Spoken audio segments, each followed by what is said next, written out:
Que dia hoje? Como é que é? Adriana, não? Como é que é? Hoje é dia 15. Elisângela. Elisângela. Caneta aí. Pessoal. Elisângela. Que dia é hoje? Dia 15? Tá valendo? Boa noite. Quinta-feira, 15 de outubro, 19 horas. Brasília. À esquerda aqui é a Elisângela, nossa intérprete de Libras. Aqui o Wagner Rosário, capitão do Exército, concursado na CGU e ministro da Controladoria Geral da União. E à minha direita aqui, o nosso prezado pastor André Mendonça, ministro da Justiça. Anteriormente estava na Advocacia Geral da União. Então vamos começar essa live, né? Agradecer aqui o programa Os Pingos dos Is. Já começou lá? Que está nos acompanhando aqui com o seu sinal. Hoje, dia do professor, rapidamente apresentar aqui um trabalho que foi construído pela CGU e também pelo Ministério da Educação, onde ele criou aqui um kit, né? Bem diferente daquele kit lá de trás, né? Aqui é o kit um por todos, todos por um, pela ética e cidadania, é o material do professor. Então o professor já está rodado o material, vai começar a receber brevemente isso aqui, não tem tanta pressa, porque as aulas não estão sendo aí presenciais, infelizmente, tá? E tem também a versão do aluno. Tem a versão também digital. A versão digital. Todo o material digital e... Aqui o kit do professor e também tem o kit para o aluno. Exatamente. Que diferença, hein, pessoal, daquele kit lá de trás, você lembra? Aquele que ensinavam o que os pais não admitiam, aquela briga nossa contra aquele partido lá de trás, que realmente deseducava as crianças, agora é diferente. Temos aqui, então, um por todos, todos por um, pela ética e cidadania, o material do estudante. Está atrasado o sinal ali pra caramba, hein? Então, temos aqui, basicamente, são gibis, né? Nosso tempo de garoto tinha muito desse aqui, gibi, estou com 65 anos. E as figuras aqui são do... Tudo da Turma da Mônica, Cebolinha, Mônica e todos os outros personagens. E o Maurício de Souza, então, gratuitamente nos ofertou a sua coletânea de figuras para que nós venhamos então, usar junto à garotada nas escolas. Então tem tudo aqui, tem joguinho de ludo, tem... Jogo da memória, só recortar e jogar. Alguma coisa mais, Wagner? Parabéns ao Wagner, que foi uma iniciativa da CGU, juntamente com o Ministério da Educação. Agradecer ao Instituto Maurício de Souza pelo apoio, o nosso ministro Milton também, que vem nos apoiando, e juntar toda a sociedade para a gente realmente levar ética e cidadania para essas crianças, presidente.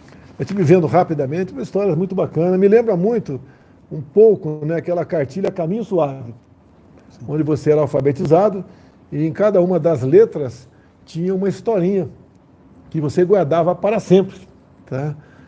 Então, uma coisa que nunca mais saiu da nossa memória. E aqui é muito parecido, então, esse kit com as figuras de gibi, né, do Maurício de Souza, da Turma da Mônica, para a garotada aí realmente aprender muita coisa e bem como outro livro para o professor também poder melhor interagir com o aluno. Parabéns aí, ó, prezado aí, Wagner Rosário. Outra coisa, hoje é dia do professor, todo mundo é professor aqui. A Elisângela é professora do quê, Elisângela? De Libras. Professor do quê? Hoje eu estou na área de combate à corrupção, né, presidente? Mas é professor também ou não? Sim, dou aula em algumas universidades aí. Professor de? Na área de Direito e Integridade. Acredito, eu também sou professor de Educação Física. Cursei em 1982, a Escola de Educação Física do Exército e 45 tenentes, né? Deram zebra, deram azar, deram mole e eu acabei sendo o primeiro lugar do curso. Então, parabéns a todos os professores. Em grande parte, né? Grande mesmo, o futuro do Brasil passa pelas mãos de vocês. Essa molecada aí que tem que ser cada vez melhor, ser instruída para poder lá na frente ser útil para si e para o Brasil. Antes de entrar no assunto mais importante, não é à toa que eu estou com dois ministros aqui da CGU e da Justiça, mas curiosidade aqui, bem rapidamente aqui. Temos aqui uma matéria, né? de 1º de abril, até parece que é dia da mentira, mas não é não, 1º de abril. Questionada sobre Bolsonaro, OMS diz que contenção de coronavírus inclui lockdown. E agora aqui, 6 meses depois, outra matéria. OMS pede à Europa para não utilizar confinamentos, não fazer lockdowns. Eu acho que eu vou acabar indo para a OMS, hein? Tu acha que você é mais eu? O Tedros continua lá, o que tu acha aí? Tá meio confuso lá. Lá tá confuso, né? Lá, ó, tá 7-0 para mim, não é 7-1 não, tá 7-0 para mim, não perdi nenhuma ainda. Alguns acham que eu chutei, mas é muito chute para dar tudo certo. É questão de estudar, ir atrás, conversar com médicos, conversar com embaixadores, tá? O que acontecia, por exemplo, em países da África subsaariana, como é que era tratada essa questão lá. Por que a cloroquina? O cara usa a cloroquina para malária, né? Para lúpus. E muitas vezes a pessoa com Covid não tinha que tomar, acabava tomando aí a cloroquina. Aconteceu isso aí. Ou com malária e vírus, tomava a cloroquina e dava certo.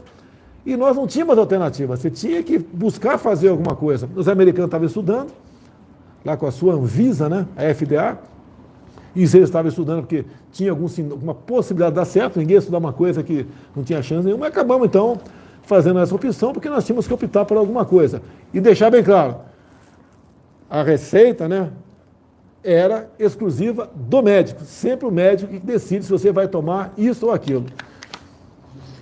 Vamos continuar aqui? Curiosidade apenas aqui. Olha a maldade da notícia aqui da imprensa, né? Essa aqui eu acho que é da Veja, se eu não me engano aqui. Governo Bolsonaro libera 400 mil para documentário sobre amigo de Lula. Então quem lê isso daqui, pô, o Bolsonaro virou petista, né? Virou de esquerda. Apareceu a verdadeira face dele. Detalhe, essa emenda aqui é a emenda impositiva de um deputado do PT de São Paulo. Então chega, isso aqui no caso foi lá para o Ministério do Turismo, que foi ali para a Secretaria de Cultura, e o secretário liberou, porque a emenda impositiva tem que liberar. Eu jamais destinaria recursos públicos para fazer um filme sobre amigo do Lula, jamais. Mas esse deputado do PT de São Paulo resolveu fazer isso aí. Agora, outra coisa, né? Repito, emenda impositiva. Arredondando números, nós temos aproximadamente 600 parlamentares, entre deputados e senadores. E cada parlamentar pode apresentar até 25 emendas. Vamos supor que sejam 20 emendas. Tá? Aproximadamente 20 emendas. Então são 12 mil emendas. Vocês querem que eu tenha controle de 12 mil emendas? E mesmo que tivesse, o que ia adiantar se ela é impositiva? E o montante, 12 mil emendas, são de aproximadamente 9 bilhões de reais. Tem deputado e senador que apresenta para causas excepcionais, né? Outros acham que ser excepcional é fazer um filme aí sobre um amigo de Lula. Agora emenda o orçamento. De vez em quando tem coisa errada lá, o pessoal na ponta da linha faz o que não devia fazer com a emenda? Tem. Os recursos públicos são transferidos, nós temos problemas em relação a isso. Muitos deputados eles tomam medida até de pedir que a gente fiscalize, mas nós temos muito problema com emenda. Tá. Nós vamos chegar num caso aqui agora, que eu acho que vai ser o que vai dominar, né? Um último assunto aqui. Eu pesquei na internet essa imagem aqui de uma jovem, né? Existe um modelo econômico que conseguiu o impossível. Argentina sem carne, Venezuela sem petróleo, Cuba sem açúcar. Faltou o mais importante, mas não dá para escrever tanta coisa aqui, né? Venezuela e Cuba já sem liberdade, a Argentina com problemas seríssimos, tá? Tudo por optarem por um sistema, né? Um regime que não dá certo em lugar nenhum no mundo, que é o socialismo, e finalmente a perda da liberdade como um todo. O Brasil correu, no meu entender, sério risco há pouco tempo, mudou-se o governo, consegui me eleger aqui, só Deus sabe como, né? Além de sobreviver a uma facada, só Deus sabe como, e buscamos aqui fazer o quê? O primeiro e mais importante compromisso de campanha é escolher ministros por critérios técnicos. Como é que você foi escolhido, Wagner? Conta aí, pessoal. Bem, presidente, a equipe de Sobre procurou. Eu já estava tendo contato com eles, perguntou se eu tinha interesse. O senhor teve uma conversa comigo rápida, me conheceu, o senhor não me conhecia antes, e me fez o convite basicamente pelo critério, pelo meu currículo que eu apresentei para o senhor. Fez academia junto comigo, concursado da CGU, já tinha experiência de lá, e basicamente o que eu pedi para ele? É levar com muita seriedade a sua função na Controladoria Geral da União para ajudar a combater a corrupção. E também, em muitos momentos, né, até de forma preventiva, porque quando você pega um cara, o que pega... Já falhou atrás. Já falhou atrás, mas o cara do lado que está pensando em fazer besteira já vai dar uma recuada. Sim. André, como é que você foi escolher, André? Meu currículo chegou na equipe de transição. Eu tive uma entrevista durante umas 3 horas com 3 auxiliares diretos do senhor. Quer falar o nome? Pode falar, não tem problema. Pode falar o nome aí. Jorge, que mais? Futuro. O Futuro está concursado aqui. E o próprio Wagner Rosário. Ele foi teu, foi teu jockey. Aí ficamos durante 3 horas e meia conversando e eles me perguntando. E depois disso, alguns dias, eu recebi o telefonema que o senhor queria me conhecer. Não houve nenhum apadrinhamento. O senhor me conheceu no dia, eu conheci o senhor no dia. E eu fiquei sabendo que você era do Vado Ribeira depois que eu não vi você, só depois. É de Miracatu, Vado Ribeira. Daqui a pouco vão falar que é um compadre meu. Não tem nada a ver, não tem nada a ver. É evangélico, é pastor, é uma pessoa excepcional, faz um brilhante trabalho no Ministério da Justiça, que é um ministério difícil também, não é fácil tratar desses assuntos. E todo mundo aqui se conversa. Não tem... eu devo o meu ministério a tal grupo. Ele aqui deve para outro grupo. Então, para servir não a nação, mas aquele grupo, não conversam entre si. Eu já vi no passado, né, o ministro falar o seguinte: não devo satisfação a você, eu devo a esse grupo que me nomeou. Isso não existe. Aí vem, no meu entender, tá, o segredo de não haver, ou até o momento, pode ser que apareça, né, não haver corrupção em meu governo. Em meu governo não tem corrupção, até o momento zero.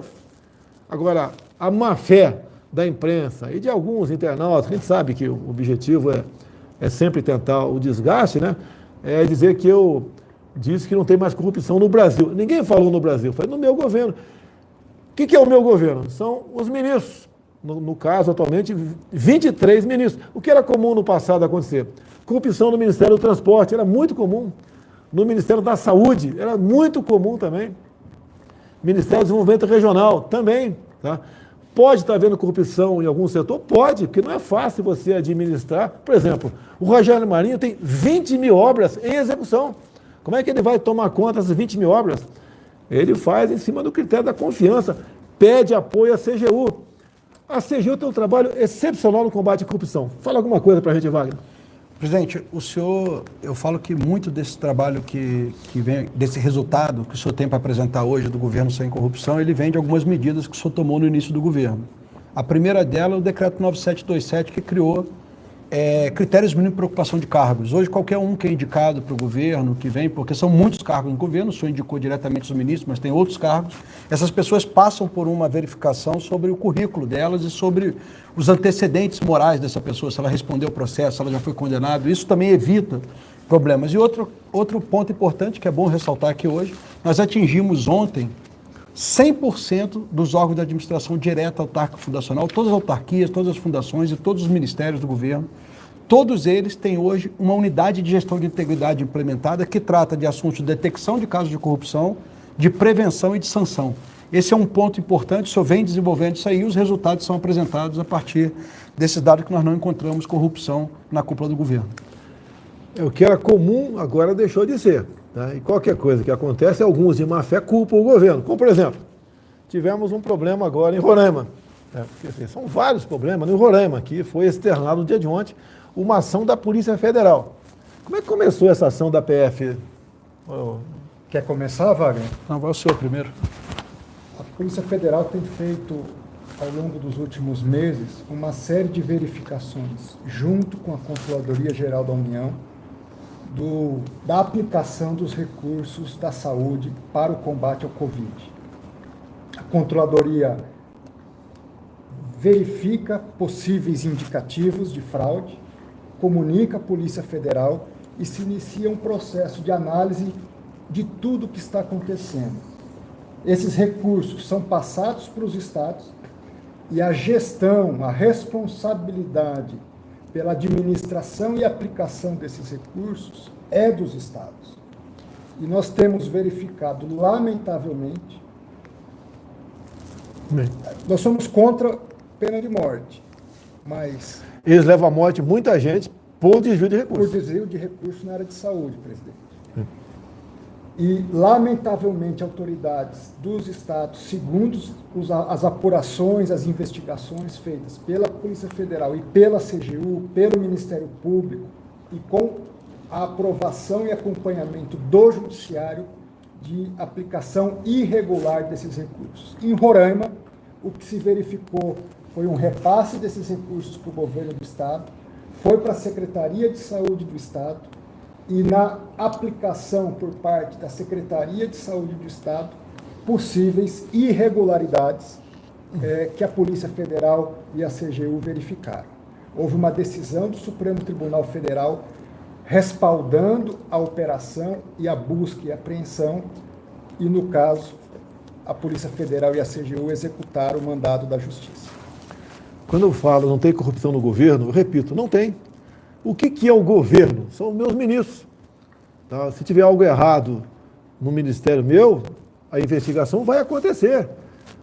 Qual é a responsabilidade minha? É fazer com que se aprofunde a investigação para punir os possíveis culpados. Agora, até o momento, zero. Há pouco tempo, né, faz parte do meu governo também, as estatais. Você se lembra como era a Petrobras, o escândalo da Petrobras, um atrás do outro. Tá? Vocês lembram também a questão do BNDES, usar recurso do BNDES, do povo, para fazer obras fora do Brasil. E com toda certeza, posso afirmar, né, parte desse recurso poderiam estar voltando para quem liberou aqui o recurso aqui do Brasil. Pode ter acontecido, que afinal de contas é muita caridade com certos países aqui da América do Sul e da África, e também da América Central. Tá? É como o Porto de Mariel, por exemplo. Então, é a corrupção, aí sim pertence ao governo, e alguns querem dizer que o caso de Roraima tem a ver com o meu governo, porque ele é meu vice-líder. Olha, pessoal, eu tenho o total de 18 vice-líderes no Congresso, 15 na Câmara, que foram indicados pelos respectivos líderes partidários, e 3 no Senado, que é de comum acordo. Tá? Esse senador, ora nesse caso em Roraima, é uma pessoa que gozava do prestígio, do carinho, de quase todos. Eu nunca vi ninguém falar nada contra ele. Aconteceu esse caso, lamento. Hoje ele foi afastado da vice-liderança. Agora, querer vincular o fato de ser vice-líder à corrupção do governo, não tem nada a ver. E olha só o que a imprensa faz. Olha a revista Veja aqui. PF encontra dinheiro no cofre de vice-líder de Bolsonaro.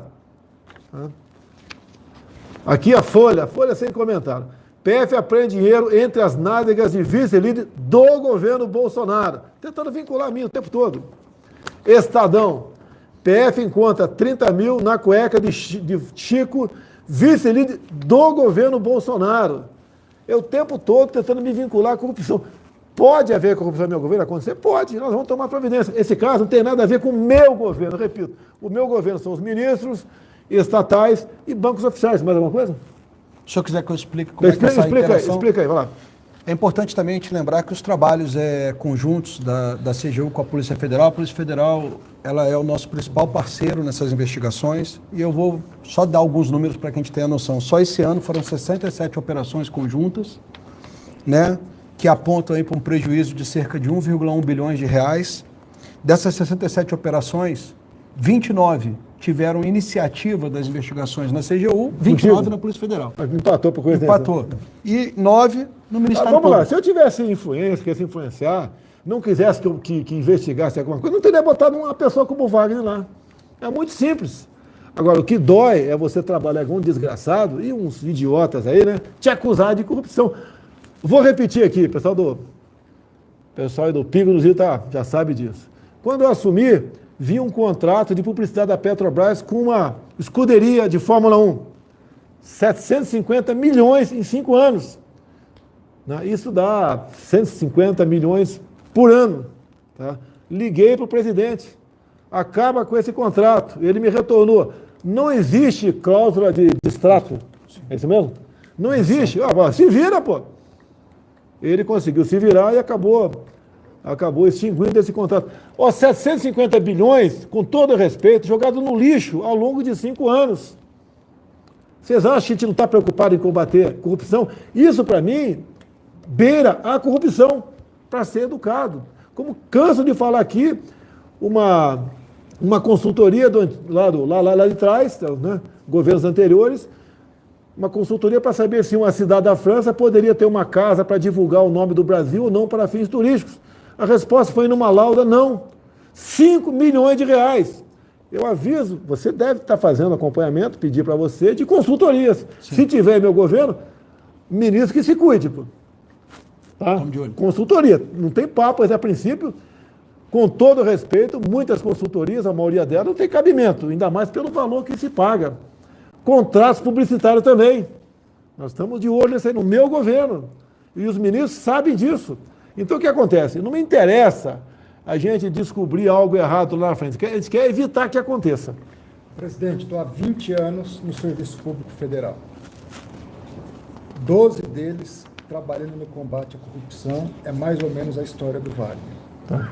Nunca se teve tanta tranquilidade para trabalhar da forma correta como nós estamos fazendo hoje. Nós temos liberdade para atuação, as áreas técnicas são respeitadas, sempre se procura fazer o correto e dentro do governo, nós não podemos dizer que não possa acontecer algo errado, mas toda a estrutura montada, desde a escolha dos ministros, a formatação de decretos, de portarias internas, de órgãos internos, elas são feitas para que não haja corrupção. Então, podem criticar, podem querer vincular, mas é preciso reconhecer que este governo é uma mudança de página na história de corrupção do nosso país. Eu fico triste, diante de tantos avanços, nós vamos chegar em 2022 com o maior efetivo da Polícia Federal. A Polícia Federal nunca trabalhou tanto como tem trabalhado.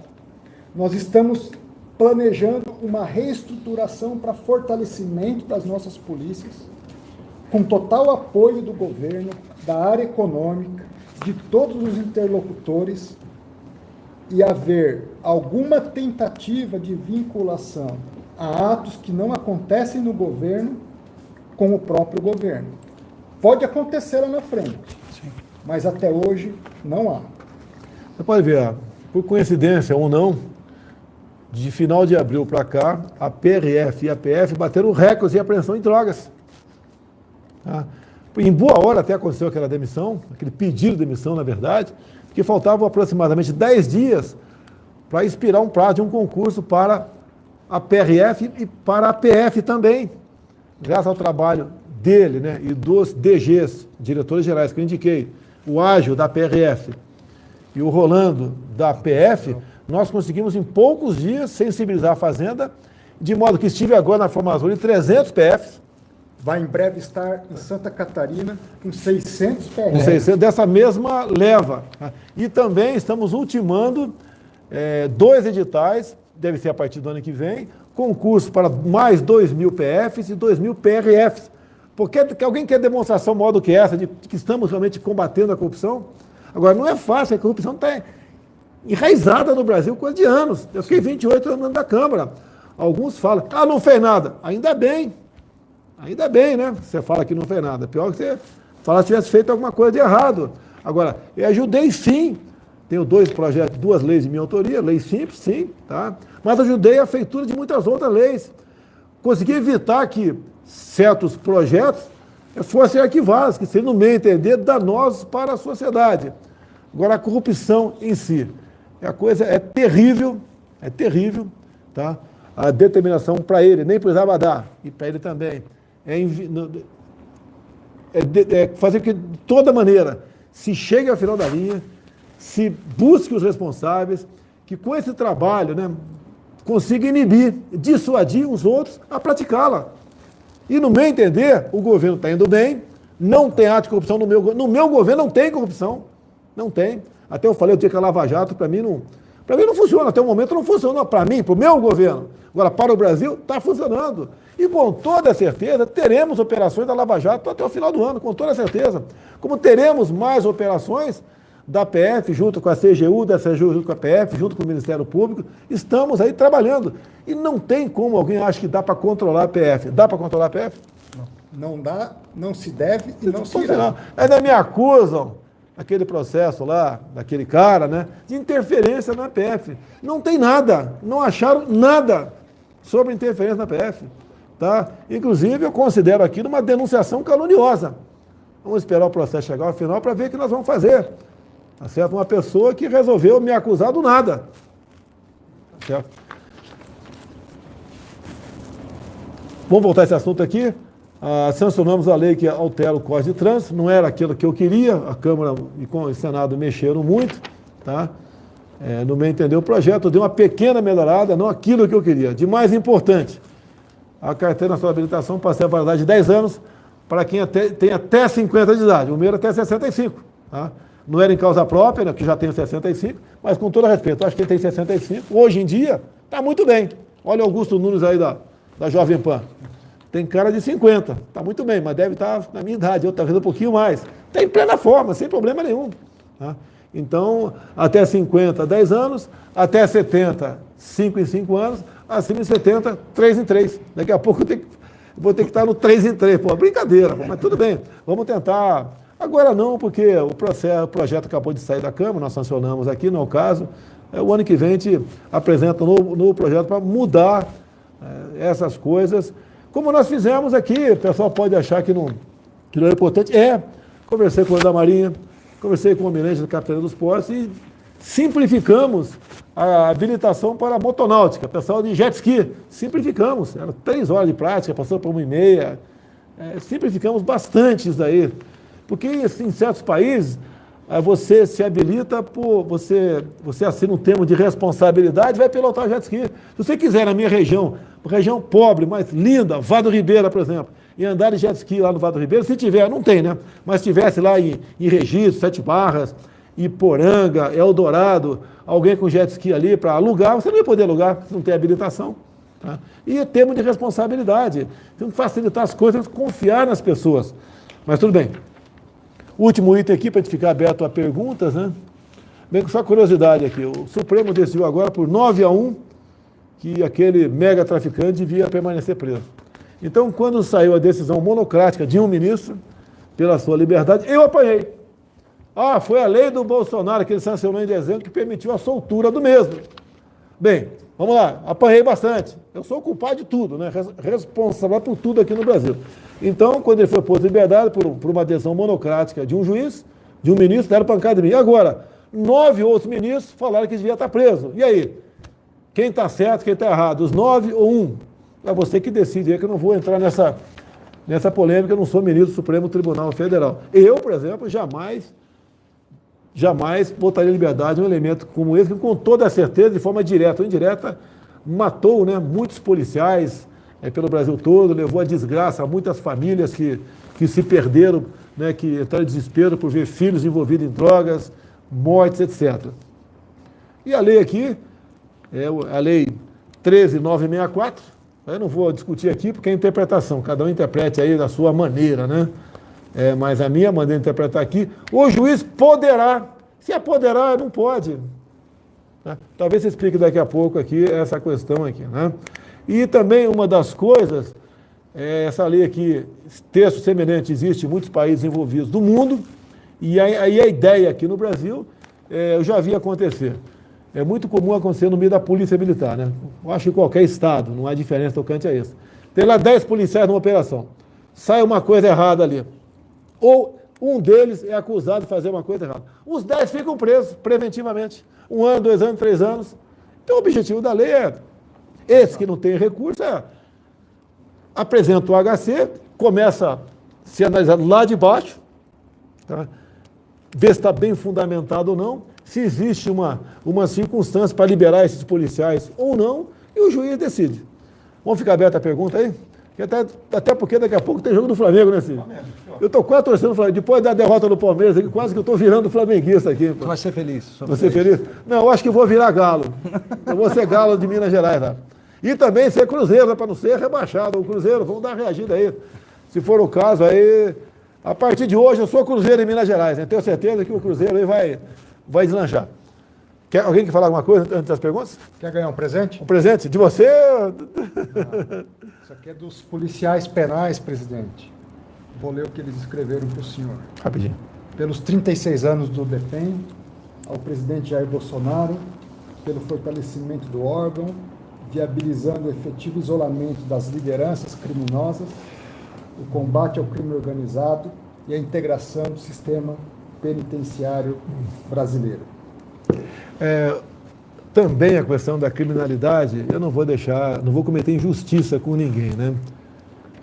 O Sérgio Moro foi brilhante nessa questão, quando ele estava na frente da Justiça, e resolvemos, então, isolar as lideranças do PCC em São Paulo. Na época, fiz a reunião com o governador, estava hospitalizado, daquela última cirurgia bastante grave que eu fui submetido, né? E nós resolvemos isolar os líderes. Então, foi um trabalho da nossa equipe naquele momento, Sérgio Moro, o Dória participou também, e teve uma reunião comigo no dia anterior, conversei algumas coisas com ele, do que poderíamos, não podíamos fazer, efeito colateral, consequência, etc. E cumprimos ali, da minha parte, né, praticamente cumprimos tudo que havia combinado, né? E foi um sucesso retirar, então, o comando do crime organizado de presídios onde não existia maneira, né, ou não queriam controlar o contato dessas lideranças com o mundo aqui de fora. Ok? Pergunta aí. Vamos lá, Cid. Augusto Nunes. Augusto Nunes. Boa noite, presidente. Boa noite, ministro André Mendonça. Ei, ministro. Eu pergunto ao ministro da Justiça e da Segurança Pública quais são as principais carências no sistema de proteção e defesa das fronteiras. Obrigado. Bom, primeiro dizer que o problema das fronteiras brasileiras é um problema histórico. Primeiro, pela própria geografia. Nós temos uma extensão muito grande de fronteiras terrestres, com quase uma dezena de países aqui da América Latina, e é uma dificuldade natural e histórica o acompanhamento dessas fronteiras. O que nós estamos fazendo? Investindo em tecnologia, integração e cooperação. Com quem? Com as polícias estaduais. Hoje nós mantemos uma operação com cerca de 800 homens dia para o acompanhamento das nossas fronteiras. Temos batido recordes em apreensão de drogas nas nossas fronteiras. Um trabalho das polícias federal e das polícias estaduais, civil e militar. A Polícia Rodoviária Federal também integrada nesse processo. O Ministério da Justiça tem custeado as diárias desses policiais. E eu posso dizer que nós estamos tornando cada vez mais difícil o tráfico de drogas. Estamos aperfeiçoando o trabalho com a Força Aérea Brasileira, atuando também na questão do tráfego aéreo, e nesse sentido nós vamos continuar o trabalho. Estamos investindo em radares, presidente. Sim. Tivemos em Corumbá. Em Corumbá, também em Porto Murtinho. Porto Murtinho tem mais uma cidade também, que vai ser colocado um radar lá. Dourados? Não vai ser, acho que não é Dourados, não. Mas também a gente vai lembrar aqui. Então, Corumbá está instalado, funcionando, pega aviões a baixa altitude, estivemos lá na inauguração. Tem mais 2 agora, de Porto Murtinho e mais um município ali, de modo que vai estar totalmente vigiada a fronteira com o Paraguai. Nós temos que investir. A grande preocupação, e há coisas que nós não podemos ainda divulgar, porque são de natureza sigilosa, nós vamos ter que atuar de forma mais incisiva, cada vez mais, nos países que são exportadores da droga, de cocaína e de maconha, e também fazer um trabalho forte na saída, que são nos nossos portos. Então, há um trabalho em planejamento, que envolve, inclusive, uma parceria com outros países para dificultar a entrada e a saída da droga no comércio internacional. O Brasil hoje precisa e vai liderar esse processo de combate ao tráfico de drogas e o crime organizado, presidente. A fronteira, o Augusto, são 17 mil quilômetros de fronteira, a maioria fronteira seca, né? Até pedi o pessoal levantar aqui para mim rapidamente a distância em quilômetros da fronteira com o Paraguai, com a Bolívia, Colômbia, Venezuela, Peru. Colômbia, é um mundo aqui. A americana, se não me engano, são 3.400 com o México. Qualquer dessa fronteira é daí para mais, tá? Ultrapassa. São 17 mil Então terrestres. é dificuldade. Por exemplo, hoje, Augusto, nós aí, foi ontem na verdade, publicou no DO de hoje, por portaria, nós abrimos a fronteira terrestre com o Paraguai. Tá? Aí você vai nas minhas mídias sociais e vê quando tem um cara reclamando lá. Tá, abriu para facilitar entrada de arma, munição, ou para traficante fugir para lá. Por que não fazer um muro com o Paraguai? Tá? Então, a gente sabe, são propostas absurdas, tá certo? Mas isso revela, porque você vai lá no perfil do caboclo, né? É uma pessoa simples, não é um militante da direita ou da esquerda, é uma pessoa simples, tá certo? Que dá a sua opinião.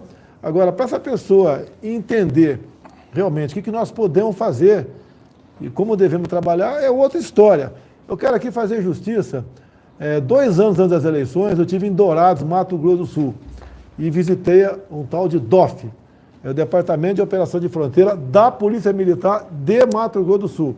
Ou seja, eles lançam, né, 2, 3 veículos, né, com GPS, obviamente, lançam naquela fronteira seca enorme, que eu conheço muito bem, e ficam fazendo operações inopinadas, tá certo? Inopinadas. E consegue realmente apreender muita droga, muita munição.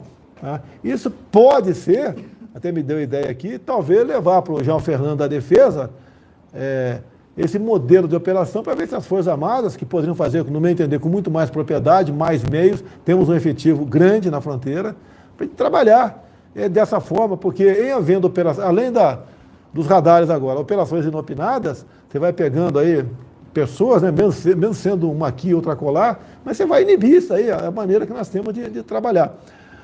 3.400 sobre a fronteira com o México, né? Com a Bolívia, 3.500 é maior. Peru, 3.000, quase a mesma coisa. Venezuela, 2.200. Colômbia, 1.600. Paraguai, 1.300. Argentina, 1.200. E Uruguai, 1.000. É um trabalho diário que tem que ser crescido. A menor fronteira é com o Uruguai, mas o Uruguai não é problema para nós. É o Paraguai. Conversei com o marido por telefone ontem sobre a abertura da fronteira. 1.300 quilômetros. 1.300 quilômetros você daqui ao Rio. Sai do Rio. Não, é daqui ao Rio. É daqui ao Rio. Então você sai de São Paulo. Sai de São Paulo, vai para o Rio, volta para São Paulo e volta para o Rio. É uma coisa monstruosa. É impossível tomar conta disso tudo aí. E dizer que esses ilícitos não é só por lá, não. Se eu não me engano, são 8.500 quilômetros de fronteira aqui pelo mar, não é isso? No mar, mais ou menos 8.000 km também. Então é uma coisa absurda aí. Perde 8.000. Outra pergunta aí. Outra pergunta, presidente. Quer complementar dele alguma coisa, Wagner? Não, tranquilo, presidente. Outra pergunta. Vitor Brau. Ministro, boa noite. Boa noite, presidente. Ministro, queria saber a opinião do senhor a respeito do dispositivo que foi incluído no Código de Processo Penal e que prevê a revisão das prisões preventivas a cada 90 dias. Obrigado, boa noite, presidente. Entender um pouco, obrigado pela pergunta, Vitor. Até posso dar boa noite para os amigos do Pingo nos Is, né, presidente? Esse dispositivo, ele, na verdade, surgiu em função do reclamo de algumas situações de prisões que eram decretadas e nunca ninguém revia. Ficava lá anos e a pessoa presa e o juiz não reanalisava. Então, a cada 90 dias, se determina aqui que deve haver uma reanálise, uma nova análise. Agora, essa nova análise, ela obriga a soltura de imediato? Não. E foi o que o Supremo Tribunal Federal disse hoje. Ela demanda uma nova avaliação por parte do juiz, que aí sim, vendo as circunstâncias do caso concreto, se há ou não uma necessidade de liberação ou uma necessidade da pessoa continuar presa. Um caso como esse traficante que foi solto. uma ficha corrida quilométrica, com sangue, respingada de sangue. Nós devemos liberar alguém desse perfil? Não. É evidente que essa pessoa deve permanecer presa e agora nós estamos aí, as polícias todas buscando a prisão desse sujeito. O que eu posso dizer é, da nossa parte, um trabalho incansável no combate ao crime organizado. Nós vamos resolver todos os problemas do país em 4 anos? Não, mas posso garantir que em 4 anos faremos o que nunca foi feito no combate ao crime organizado. Já está sendo feito, né, na verdade, né? A criminalidade diminuiu no Brasil. Sim. A apreensão de drogas também aumentou. Está havendo muita apreensão de dinheiro também por parte da PRF, da PF? Presidente, estou sem os números aqui. Batemos já esse ano o recorde de apreensão de armas, de apreensão de drogas, de bloqueio de bens e valores e de arrecadação com a venda do produto do crime.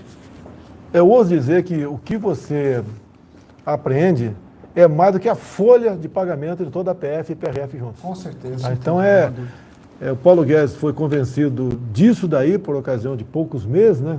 A gente ia reaproveitar 600 na PRF e 300 na PF e deu sinal verde para a gente. Então, era um excedente, deu sinal verde para a gente poder matricular e fazer a respectiva academia, como acabou agora semana passada, se não me engano, da PF. Sim. E no final de novembro vamos ter PRF lá em Santa Catarina. Final de outubro agora. Final de outubro já agora, Início de novembro, acho que não. Você vai me convidar para ir para lá ou não? Tá convidado. Você vai pagar 10 comigo lá com a tropa ou não?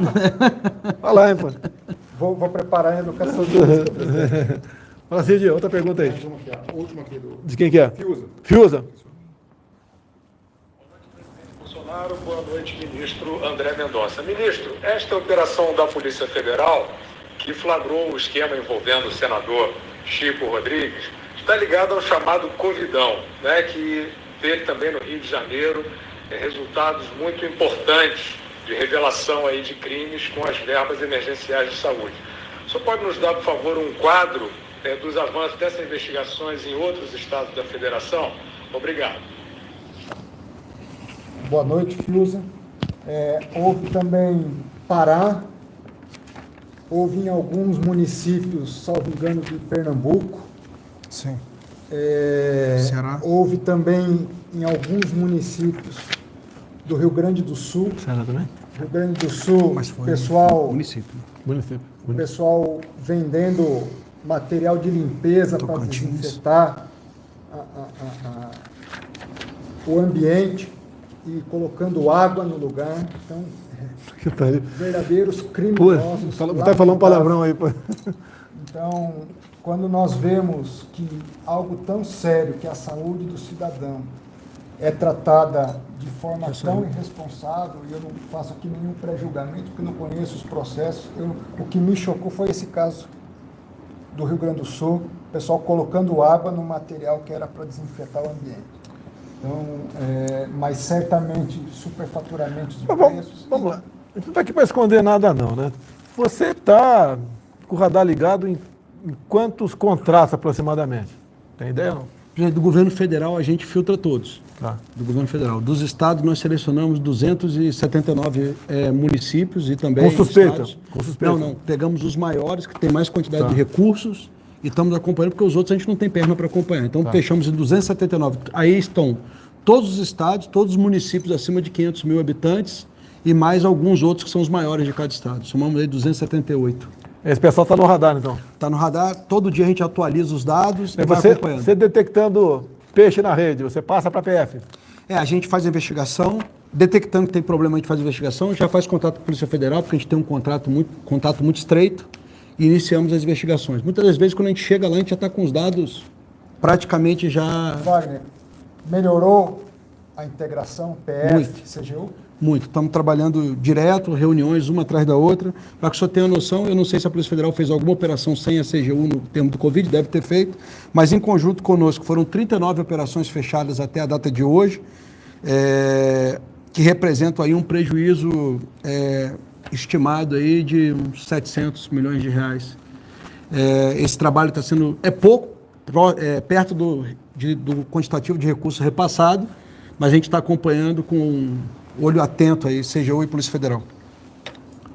Mais uma coisa? Presidente, é dizer que nosso compromisso é com o cidadão, nosso patrimônio é o nosso nome. O senhor nos convidou pelo currículo, não que não haja gente tão boa quanto nós por aí, por esse Brasil, mas nós estamos aí trabalhando 24 horas por dia para deixar um Brasil melhor para nós, para os nossos filhos e para os nossos netos. Augusto Nunes, Vitor Brown, Fiuza, mais alguém falou lá da Jovem? Zé Maria não falou hoje não. Tá? Muito obrigado por nos fornecer esse sinal. Dizer que nas 2 últimas quinta-feiras, antes das eleições, vou avisar vocês que vou falar de política, vocês fiquem à vontade, vão retransmitir ou não o sinal pela Jovem Pan, e eu não quero surpreender falar em política aqui usando o sinal de vocês, né, que eu sou muito grato e fico muito feliz com a participação de vocês, em especial com as perguntas a quem está do meu lado. Então, obrigado a vocês. Até a semana que vem. Mais uma coisa? Tá, okay? Só isso. Semana que vem vamos trazer mais um ministro aqui até para ser escrutinado, para a gente continuar mostrando desde a primeira, se não me engano, desde a primeira quinta-feira, que quando eu assumi, né, a presidência da República, dando satisfação a vocês o que nós fazemos, pegando aquilo que mais importante acontece durante a semana e mostrando bastante. Faltou a gente falar sobre o Genoma Brasil, um projeto maravilhoso lá tendo à frente o nosso general Pazuello, foi uma coisa excepcional. E curiosidade, até falei quando usei da palavra, né? A primeira vez que eu ouvi falar a palavra desoxirribonucleico, ácido desoxirribonucleico, se eu não me engano, em 1970, 72, o professor Jacques, um médico, falou isso a primeira vez, e quem diria, 50 anos depois, a gente está voltando nesse assunto, logicamente com muito mais informações, onde nós possamos fazer um mapa genômico, não sei se o nome é esse, não sei, de cada um. Até falou bem lá o Pazuello, por exemplo, você às vezes é obrigado, até pela justiça, comprar 100 doses para pessoas que têm a mesma doença, né? Doença rara. E ela só vai ter eficácia para 3. Então, 97 você vai dar o remédio e não vai ser um placebo. Então, com esse genoma, você vai poder dizer, não, o remédio certo é esse, né, para essa pessoa, o mesmo remédio para outra pessoa que tem a mesma doença não dá certo. Então, essa é questão de economia, porque o dinheiro que você deixa de gastar numa área da saúde pode gastar na outra para atender a mais gente. Então, é uma coisa fenomenal que o nosso prezado Pazuello está fazendo. E mais ainda, né? Se houver necessidade, se um dia tiver interesse, sei que você não faz isso, né? Eu nunca vi o Augusto Nunes fazer. Eu abriria as portas do Ministério da Saúde por 1h30, como eu tive ontem, para vocês conhecerem por dentro o Ministério da Saúde. O que era antes, eram salas com pilha de papéis, quase nada era informatizado, onde muita coisa esquisita podia ou estava acontecendo de fato lá dentro. Atualmente, quase tudo informatizado lá dentro, um nível de servidores excepcionais, que eu fui apresentado há uns 40 aproximadamente, em 3 oportunidades lá, onde cada um mostra o que está fazendo. É uma coisa fantástica o que vem acontecendo com o Ministério da Saúde, né? Outrora, foco de corrupção e desmando demais. Hoje em dia, tem coisa errada, né? Tem. Estamos em cima, em especial o Pazuello, buscando fechar esses ralos da corrupção que pode estar acontecendo ainda, não só no ministério dele, como em outros ministérios. E esse trabalho é feito basicamente pelo capitão Wagner do meu lado aqui. Então, prezado Augusto Nunes, Vitor Brown, Fiuza, muito obrigado. E você que está nos assistindo agora, entra aí no site aí da Jovem Pan, assista ao programa Pingos nos Is, tem mais alguns minutos, para nós ouvirmos aqui as considerações finais dessa equipe da Jovem Pan. Obrigado a todos. Até a próxima semana que vem, se Deus quiser.